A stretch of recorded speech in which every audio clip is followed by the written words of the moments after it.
Almost ready to go.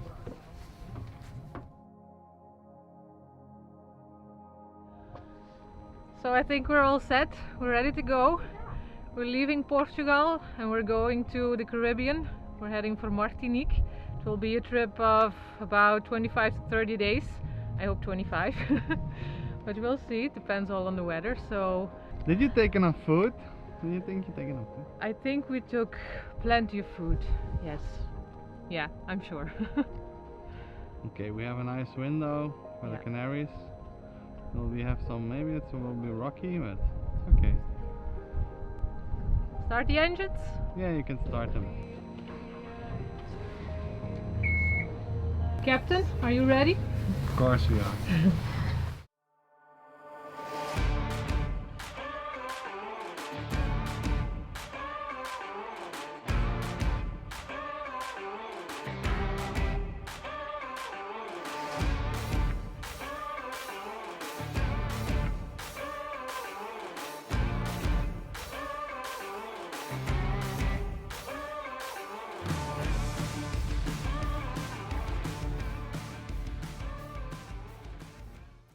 We had been checking the weather on a daily basis for a few weeks and had to wait a bit longer than expected before we could leave due to a storm in the neighborhood.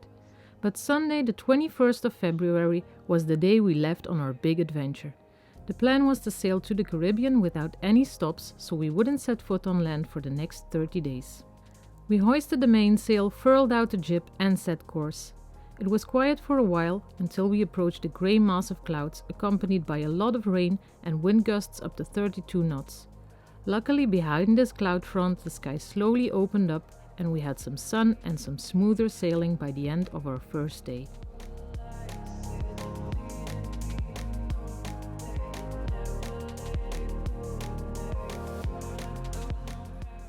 Around 4 in the afternoon we spotted the first dolphins, a lot of them.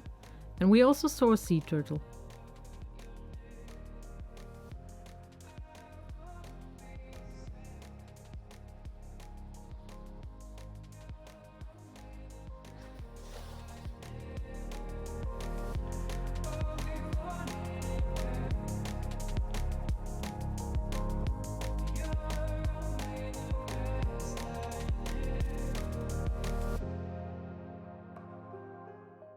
By the time the sun set around 6 p.m, we had lost sight of the land behind us. So this was day one. It's a beautiful sunset. We're gonna enjoy it and we're going to prepare our night watches. During the night we did the 3-hour watch system. We had some periods of very little wind, which made it hard for the autopilot to keep course, so Sven ran the engine for a while during his second shift. It was nice to have moonlight, so we wouldn't have to stare in the darkness the entire night. There were a lot of dark clouds in the distance, but luckily with very little rain. It was a bumpy first 24 hours, but we all felt pretty good. Although it was a good thing that we had some pizza leftovers from the night before, because we didn't really feel like cooking on our first day at sea. I woke up at 7 a.m. for my 5-hour morning shift, just as the sun began to rise. We were trying a watch system of 3 hours at night and 5 hours during the day. The 5 hours during the day were to make sure we could have one longer period of sleep every day. It was a beautiful sunrise coming from behind the clouds. The kids woke up around 7:40 and joined us on the Flybridge.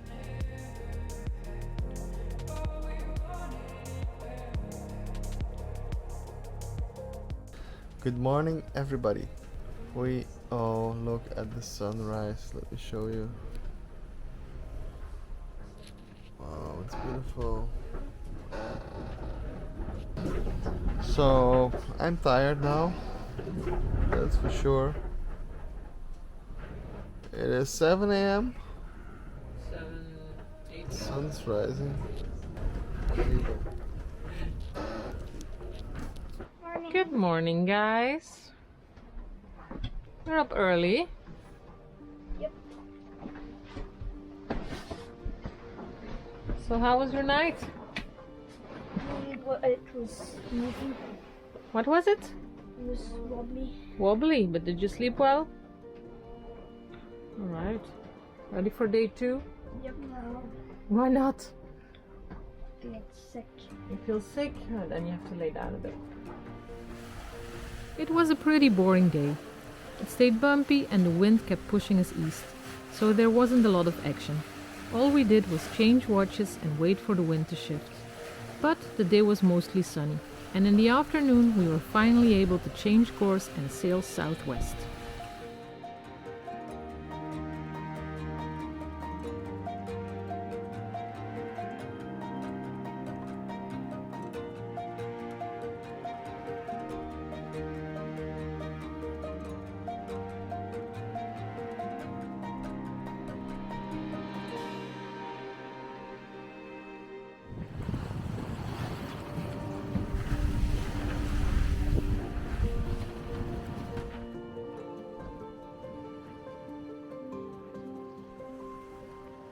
In the morning we were treated to another beautiful sunrise. It was a clear blue sky and nice to sit in the sunshine.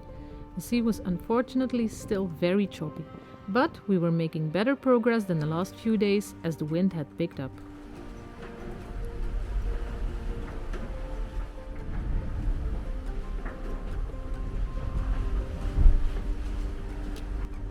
So this is day 3. We're sailing next the coast of Morocco, direction of the Canary Islands.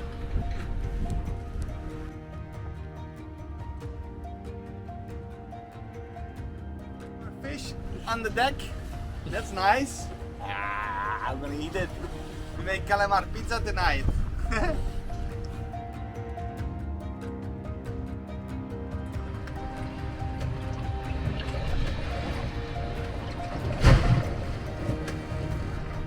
In the afternoon we saw a bird approaching. It landed on top of our solar panels and just sat there looking very tired.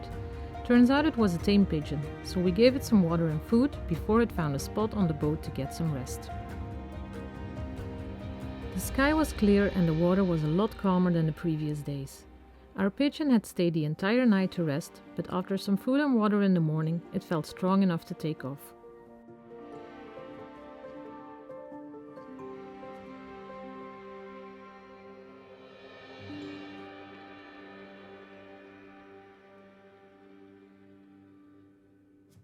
We enjoyed the sun on the rooftop during this beautiful day. We prepared some food and enjoyed the calmness of the sea. It's day 4 and it's a beautiful day today. The sky is all clear and blue. The water is calm. There's little wind, so we had to start the engine, but that's not a real problem because we had to start the engine anyway to make some power. So I'm enjoying the sunshine. Best day so far. So happy. Our pigeon flew away, but she left us some souvenirs, so I think it's time to clean up the mess. Let me show you.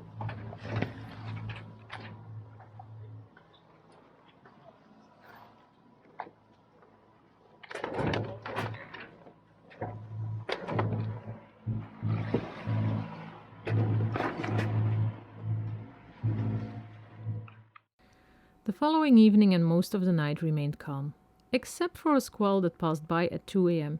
For about half an hour we had gusts up to 20 knots and our speed was around 7 to 8 knots. Afterwards the wind shifted direction and decreased again. But in the morning the wind picked up again. We were surfing the waves at top speeds of over 10 knots with a wind speed of approximately 15 to 17 knots. The sky was grey and the waves choppy, but we were happy to be going so fast.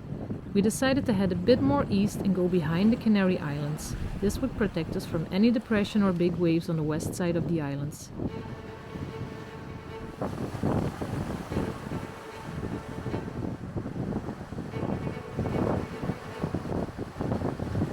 Hi guys, this is day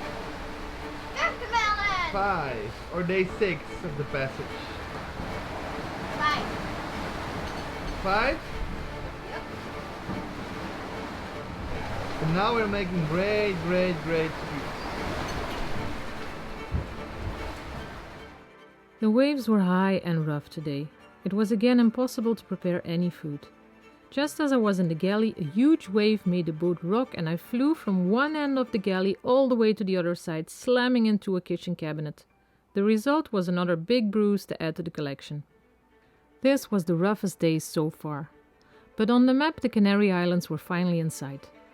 Just north of the islands, we sailed over the underwater volcano. There were a lot of very high waves in this area. The highest ones were around 6 to 7 meters.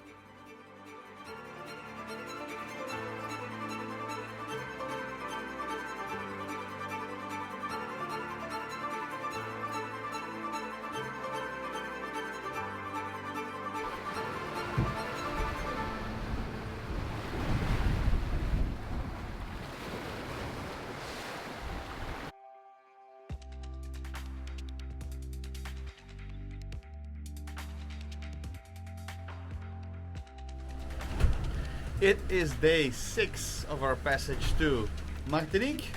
We are almost in Lanzarote. The sea is heavy on us. It's rough, but it's okay because we got with the wind, with the waves.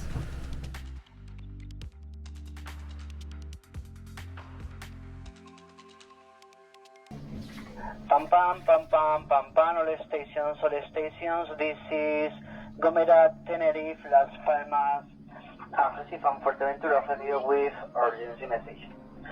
Migrant boats with undetermined number of persons on board, adrift or underway, sailing from the African coast towards the Canary Islands. Vessels in vicinity are requested to keep a lookout and contact with Las Palmas or Rabat MRCC on VHF channel 16. And now this message, this is Gomera, Tenerife, Las Palmas, Recife and Fuerteventura radio out. Look, that tanker is in a collision course with us. It's only 0.6 nautical miles away. He is right over there. There he is.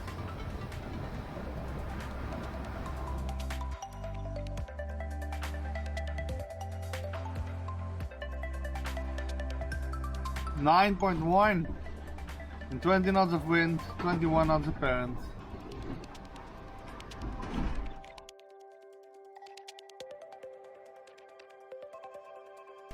Hi, what are you doing? Cooking. I'm preparing dinner. Yep. There in the background you see Lanzarote. Woo! 8.4 knots I saw on 16.7 apparent.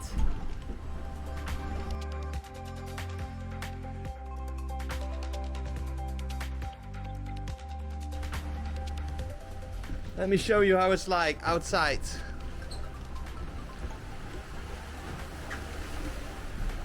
I'm fishing, by the way. Here you are.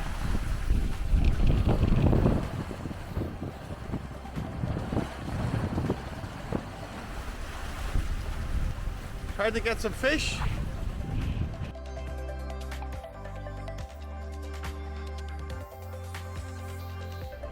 We got full main up, full jib.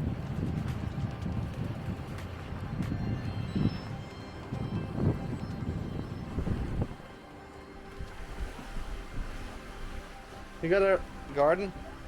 We got some apples left from a week ago. We got some basil, 3 tomatoes, mint, other herbs. We're trying to grow some things, so that's nice. This was the first week of our big sailing trip.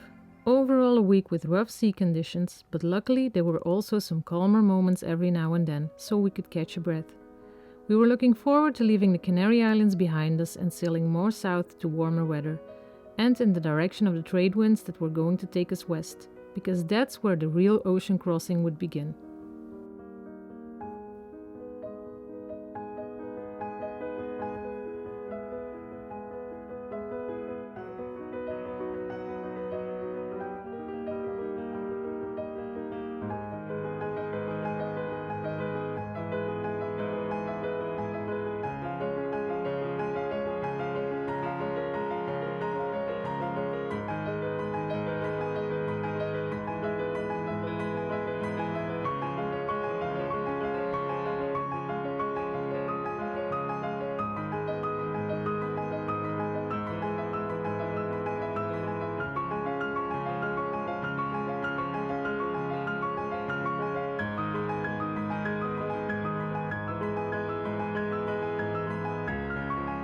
Wow. Looking good. Good food. We're doing still some knots. Very nice. Very nice. Happy with the speed? Yes. Happy with the course? Yes. The start of our second week was calm. It was sunny, there wasn't a lot of wind, and the waves were mild. We took out the spinnaker and enjoyed the sunny day out on the deck.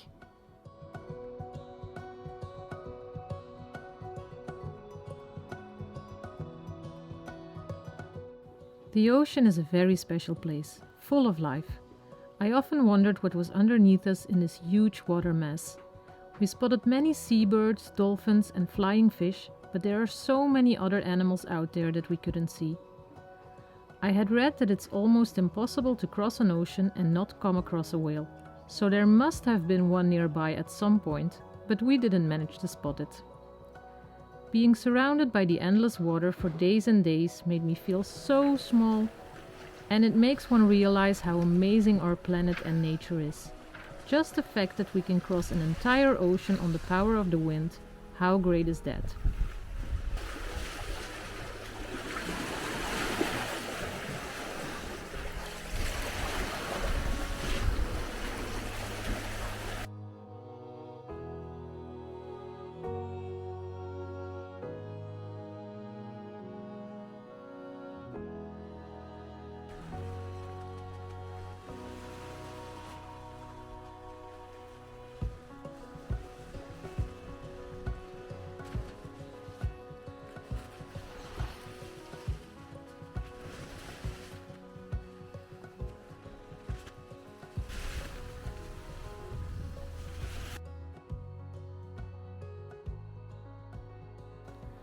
Just before sunset, we spotted a lot of dolphins swimming towards us, but really a lot. They kept on coming. We all went to the front deck to see them. There were at least 30 dolphins surrounding us. They stayed swimming along with us for more than 20 minutes. This was one of those magical, unforgettable moments of our ocean crossing.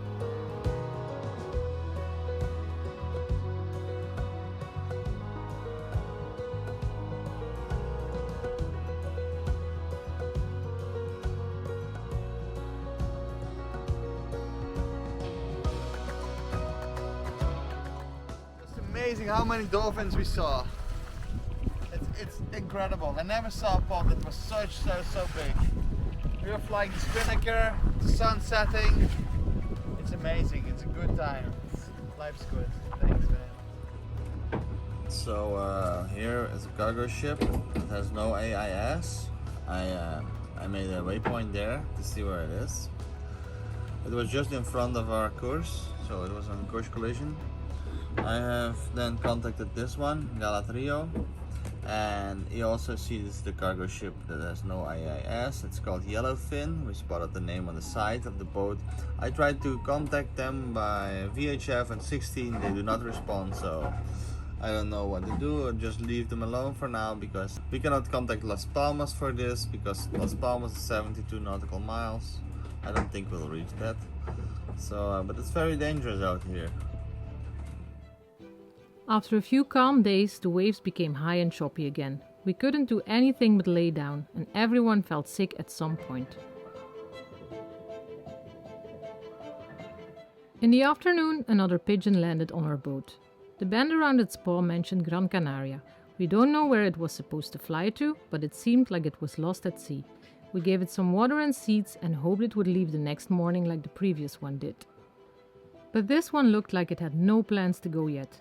So we tried to catch the pigeon because we did not want pigeon poop all over the boat. It took us a few tries, but we managed to lure it into the laundry basket. And finally, after a few days of rest, it flew off when we were close to Cape Verde.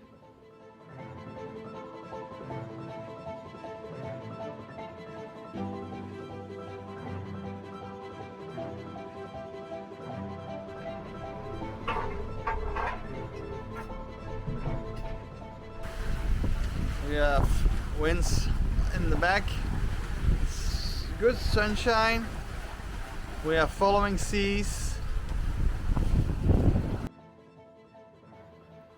In In his daily email, our friend Ben, who helped us with the weather outing, advised us to start heading west to avoid as much of the high winds and waves that would come from a storm above the Canary Islands as possible.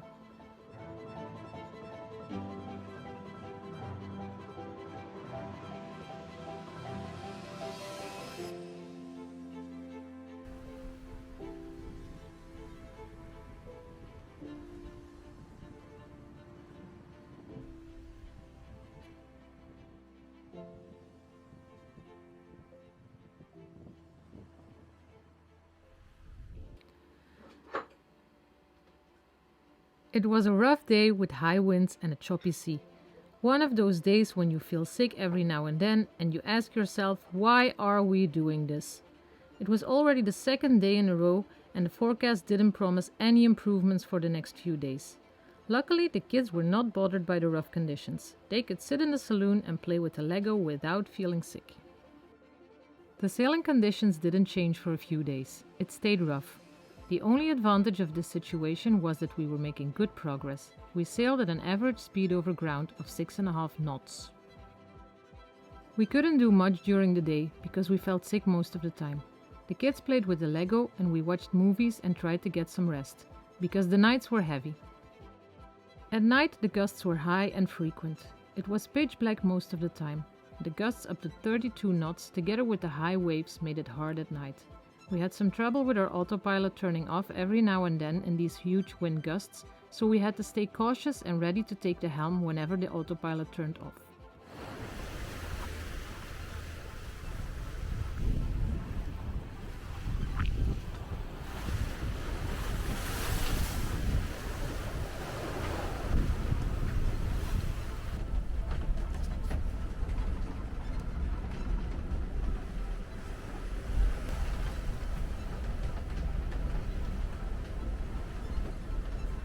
So we have to take a third reef.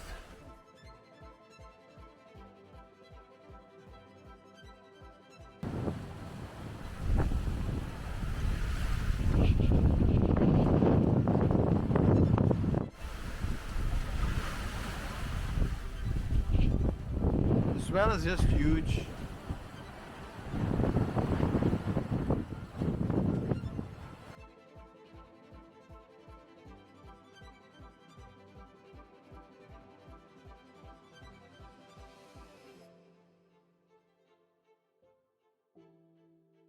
So for the night we expect like 30 plus to 40 knots of wind gust. We prepared some extra lifelines, some vests to go up the helm station. We took a third reef and 50% jib, so let's hope for the best. The first half of our crossing was rough but unforgettable. Stay tuned for the second half, full of incredible moments in the middle of the ocean. Subscribe not to miss it. Thank you for watching and don't forget to like our video and leave a comment.